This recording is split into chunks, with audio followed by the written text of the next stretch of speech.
And my deep gratitude to all 7 of you. This may in some ways be one of the finest discussions the committee has had in the 111th Congress. I'm going to take my time, instead of directing specific questions, to ask all of you, or any of you, that now that you've heard each other, that you may have a reflection, or while you've been here in the hearing, you've thought of something you might like to add to your statement already, to have this opportunity to do so now.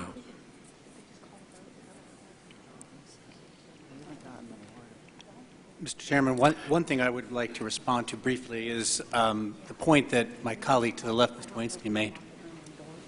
I understand that we're grappling to try to figure out where the First Amendment applies and who is a journalist and who isn't. And I know many have said WikiLeaks and Assange are not, because they, to use the phrase, dump data, or they don't perform the function of being selective. I think that's a dangerous slope to be standing on, because it puts in the editorial room individual prosecutors who will make the decision as to who is a journalist and who isn't, and to individual courts all over the place as to what deserves First Amendment protection and what does not. And it doesn't distinguish well between what WikiLeaks has done and when a more traditional media outlet posts a document in toto on its website. So it makes for, I believe, a difficulty, and I think it's one that cannot be legislated. It has to be decided in another fashion. But I do want quickly to point out that it's easy to say. In American history, the function of gathering information from the government by whatever source and disseminating it to the public is classic journalism. One thing that has happened is there is an alarm. The doors are all locked. Yes, Mr. Weinstein. If I may, thank you, Mr. Chairman. I appreciate Mr. Lowell's point, and that whenever you ask anybody, be it a court or a prosecutor, to try to distinguish between one person as a journalist and another person as a journalist, it's a dangerous slope to be on. 2 responses to that. One is, we're on that slope right now. That's what the law allows as it stands, and Mr. Lowell made that point very well, that the current law allows the government to prosecute both the recipient of the information as well as the leaker of the information. The second point, though, is if you assume that there's ever going to be a case where a reporter or a person in the position of the news, the recipient of the information, can be charged, then that line has to be drawn. So go back to the Chicago Tribune case, which is the sort of the classic. 1942, the Tribune actually reports that we've broken the Japanese code. If the Japanese had paid attention to it, millions of lives, including many of our parents, might have been lost. They didn't, unfortunately, and they ended up not prosecuting the case. But I think many of us, or most of us, agree that is a case that's so egregious that that newspaper or that reporter should or could be charged. If you assume that there is such a case, then somewhere a line has to be drawn.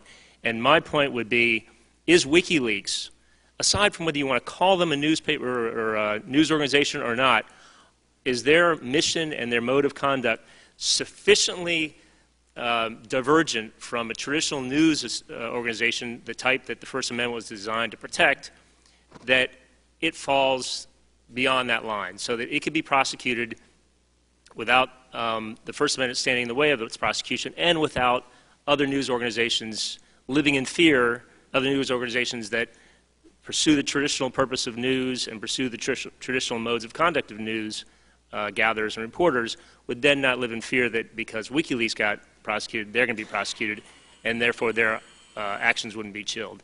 That is the argument. So that while I agree with Mr. Lowell that any definitional distinction is difficult and can be dangerous, it's where we are right now, and I think WikiLeaks, an argument can be made that WikiLeaks is exceptional enough a situation that a line can be drawn without such damage to the First Amendment.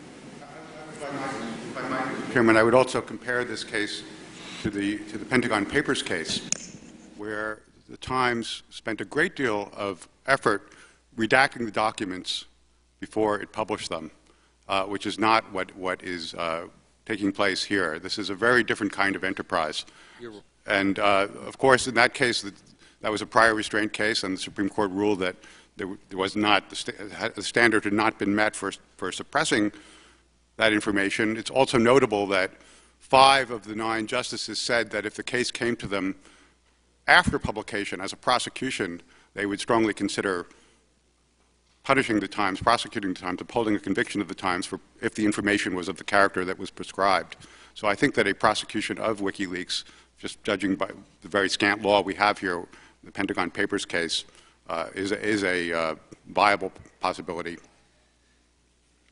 Yes, Professor Stone. Thank you, Mr. Chairman. On the discussion about whether WikiLeaks is part of the press or whatever, I think that's not a fruitless line of inquiry. I agree with Mr. Lowell that drawing a line along those directions is simply not going to be coherent.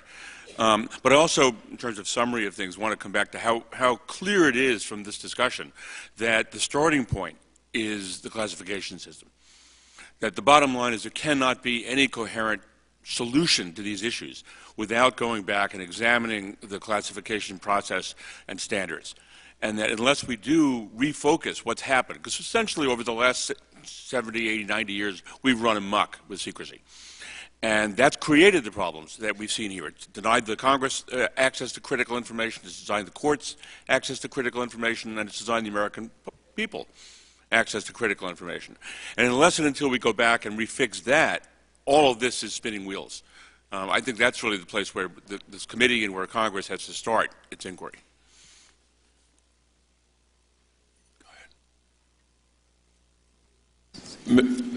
Professor Blanton and then Ralph Nader. Mr. Chairman, I just wanted to, at my own peril, try to correct Mr. Schoenfeld's analysis of what's going on here, because in fact a great deal of redaction is going on here on a daily basis, and we have extensive descriptions of it in the editor's notes by all the media outlets who are publishing stories on this matter, and that they have testified to the fact that WikiLeaks is following their lead after their reporters engage in exactly that discussion with the government about what the risk is, which is a discussion the Chicago Tribune did not have in its case and was its own, I think, journalistic failure, I would argue. So a great deal of redaction is taking place. And I would just point also to a certain trajectory. And I suspect that Mr. Assange's lawyers have maybe read some of Mr. Weinstein's testimony, maybe in advance of this hearing, because they're doing some very smart things to eliminate exactly the distinctions that you're trying to draw. They're asking the government for feedback on the documents. They are taking care to follow the lead of the media. They are actually doing the publication in concert with major media organizations who have the capacity that they do not have to do reporting. And in fact, they're looking more and more like a media organization. But I would even step back one from that, because my reading of the First Amendment as a layperson is that it also protects speech. And this goes to Professor Stone's point, not only freedom of the press, but speech. And it seems to me that you will run into really difficult problems, not only on the media slippery slope, but on speech. And it may go to motivation, may go to this fact of overclassification. I pointed out in my testimony in the written statement, but one of the most striking things about the wiki cables that are on the record is the fact that so many of the confidential and secret ones shouldn't have been classified to begin with. So you're going to be in a real mess, I think, as in any kind of prosecution. But I'll leave it there. Schoenfeld, you're entitled to a brief response. Well, I found myself in agreement with many things that Mr. Blanton said in his statement, but one thing I strenuously disagreed with is the notion that WikiLeaks is responsible in what it's done. They may have indeed redacted some of the documents in the most recent disclosures, but we've had the two previous dumps of large numbers of documents, and I would say 2,000 cables, which you refer to, in my judgment, is a large number of documents, and these were documents that were also about military operations, field reports, and a number of congressmen have referred to Secretary Gates's remarks dismissing the damage that was done by the latest disclosures. If one looks back at what his remarks were this past summer, he said that the lives of American soldiers and of Afghan civilians who cooperated with our efforts there were placed at risk. Chairman of the Joint Chiefs of Staff, Admiral Mullen, has said that There is blood on the hands of WikiLeaks. I think that these views are entitled to a great deal of respect. The notion that WikiLeaks is responsible seems to me unsupportable. Ralph Nader.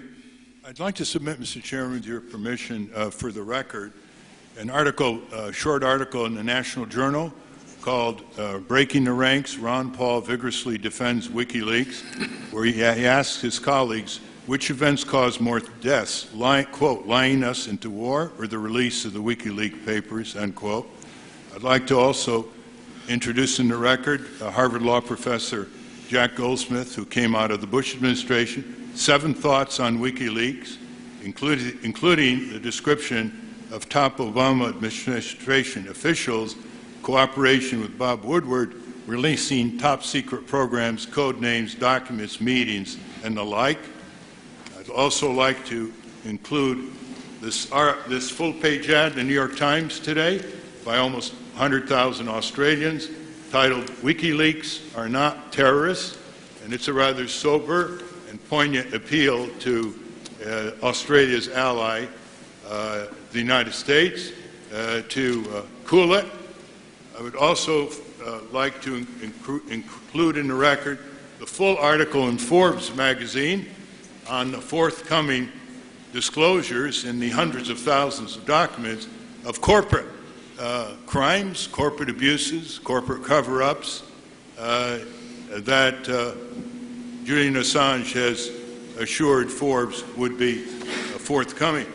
And just to reduce our ethnocentrism, Mr. Chairman, I'd like to note that WikiLeaks is not just a United States issue, that there are people in Peru, Kenya, Australia, Iceland, Switzerland, and other countries who have benefited from WikiLeaks disclosures of rampant corruption and injustice in those countries. Without objection, your several documents will be accepted into the record. We have a record vote, and so we will take a brief recess and then resume the questioning of the members. Thank you for your patience.